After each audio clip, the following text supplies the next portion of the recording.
Hi hello నమస్తే welcome to my channel. Bigg Boss season 9 ఇక already క్లోజింగ్కి వచ్చేస్తుందని చెప్పాలి. ఇక 2 ఎలిమినేషన్స్ తర్వాత టికెట్ టు ఫినాలే, దాని తర్వాత టాప్ 5 ఆర్ టాప్ 6 ఇక ఇలాగే జరిగిపోతుంది.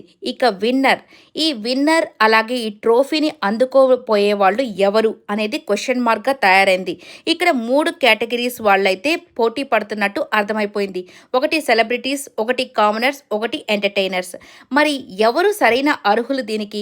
సో పిఆర్ టీముల ద్వారా కొంతమంది బాగా ప్రమోట్ అవుతున్నారు, ఇంకొంతమంది బయట కామనర్స్ అని చెప్పి ఇంకొంతమంది ప్రమోట్ చేస్తున్నారు, కొంతమంది కమిడియన్స్కి కప్పు రాదా అని చెప్పి ప్రమోట్ చేస్తున్నారు. మరి నిజమైన అర్హులు ఎవరండి? నా దృష్టిలో అన్నీ చేసేవాడు నిజమైన ట్రోఫీకి అర్హుడని నేనైతే భావిస్తున్నాను.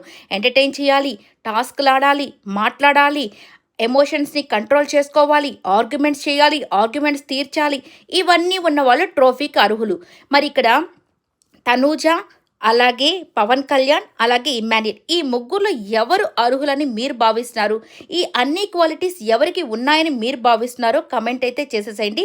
ఖచ్చితంగా లైక్ చేసేయండి, షేర్ చేయండి, కమెంట్ చేయండి.